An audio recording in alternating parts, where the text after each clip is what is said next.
He also likes to be known as a recovering lawyer. Well, thank you very much.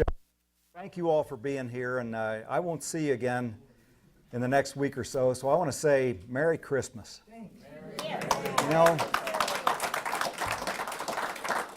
Merry Christmas. What a great season to be alive and to be an American. And then I want to just tell you how excited I am to be back here, because I had a great thing happen. I guess it's been about a month ago.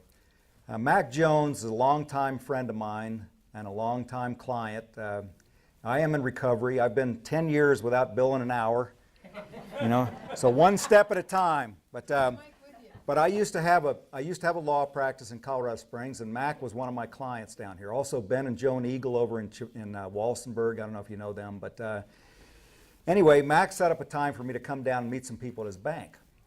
And so I was over there, and he had a line of people coming in about every 10 minutes, and they'd sit and talk with me.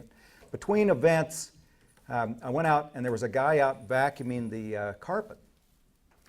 So I went up, introduced myself, and gave him a brochure. We talked for just a minute. I went back in, met some more people.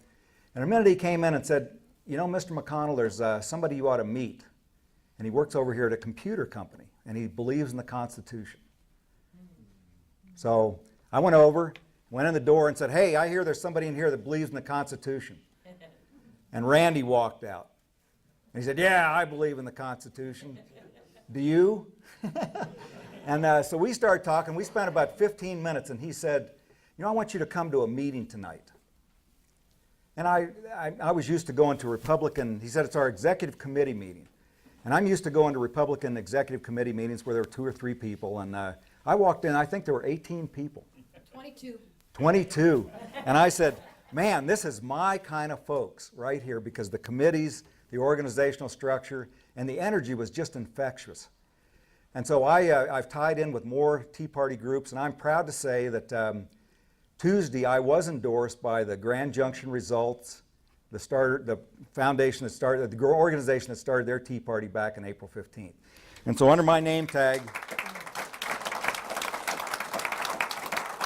I don't know if you can see it, but I've got a tea bag. So. But you know what's exciting about the Tea Party movement is like Alan talked about in that video he listened to, he didn't get to see, but isn't he something? Oh my gosh. Would I like to stand back to back with that man in Congress? But, whoa. What a power he has. And, you know, it's like being at the rebirth of our country.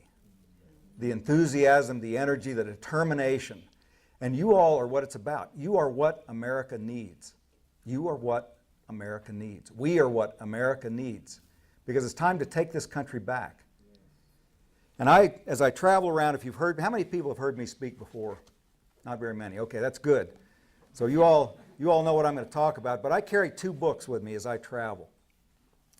And one is the Declaration of Independence and the Constitution. And the other one is the Communist Manifesto. Now, why do I carry the Communist Manifesto? Well, you all probably were exposed to this in high school, but for some of us, that's been a while ago. But this was written by Karl Marx in 1847. And he laid out the theory. This is, remember, the Industrial Revolution is coming on. In the last 50 years before it was written, we've moved from wheelbarrows to steam engines. And capitalism was just running wild, creating jobs, and conditions were improving. And Karl Marx stunned the world by proposing that capitalism is inherently flawed. It will collapse of its own volition. It will collapse. There's no way it survives.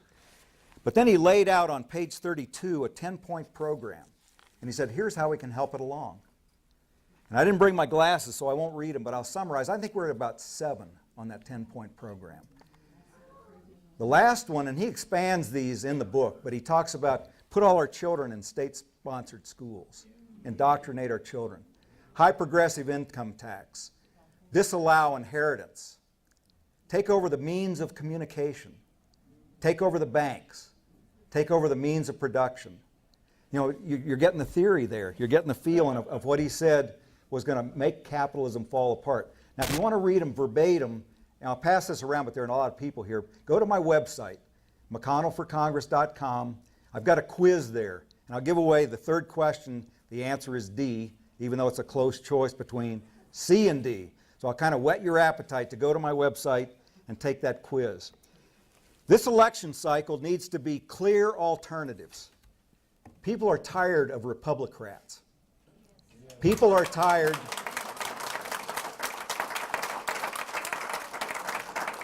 People are tired of not having a choice. And I am going to create a clear choice because I want to educate the people of Colorado about how perilously close we are to going one way or the other. We are at a fork in the road. And one road leads this way. It's to the bright, shining light of freedom, the greatest economic engine for prosperity in the history of the world, the greatest system for protecting freedoms in the history of the world, and that's this. Now, this one leads a different way. You know, National Geographic, which I love sharing with my grandkids, came out within the last 2 years. I wish I'd kept this, but it was a map of the light in the world, all the light pollution. Well, I looked at the Korean Peninsula. South Korea, bright light. 38th parallel. North Korea, dark. Okay, in 1974, I was stationed in Germany. I'd come back. That was at that point I was 4.5 years overseas, and we had an opportunity there to take young soldiers who were nose to nose with communist soldiers and take them to West Berlin to understand why we had those young soldiers there. So you got on a train in Frankfurt, you went overnight through East Germany, you got to West Berlin in the morning. We were briefed by the elite Berlin Brigade, one of the tripwire units. You remember the tripwire was if the communists come across the line, we lose that brigade, but we nuke the communists. So that's what they were. And then we had the whole day to spend in West Berlin. Vibrant, dynamic, brightly lit Western city.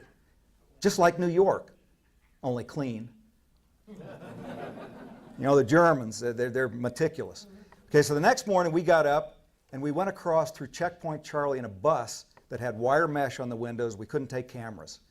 But we got in the bus, went through Checkpoint Charlie.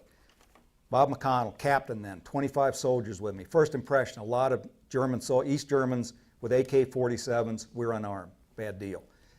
Then I realized they didn't care anything about us. And they weren't looking at West Berlin.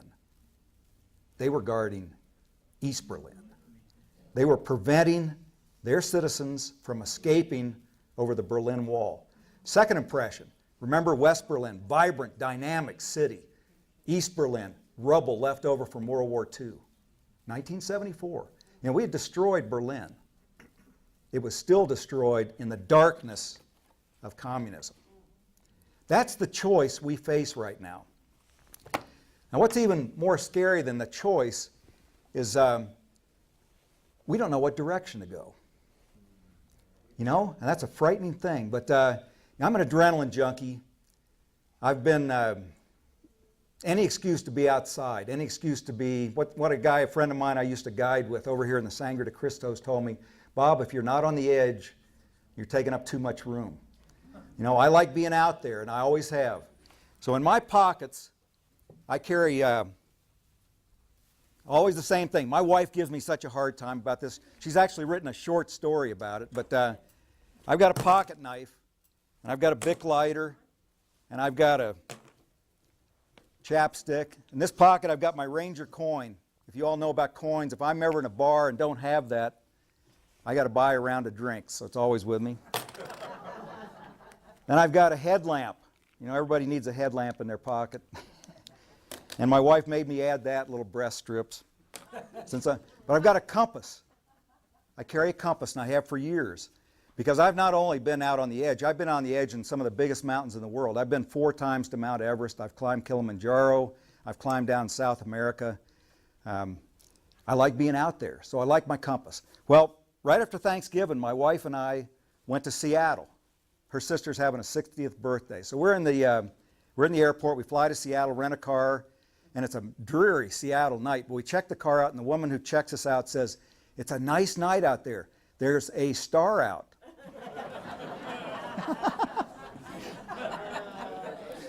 There's a star out. But we're supposed to go and meet her family. And my wife, this is Phyllis.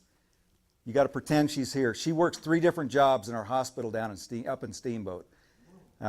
She works in the ER. She worked a shift today in the women's clinic with a VNA. She also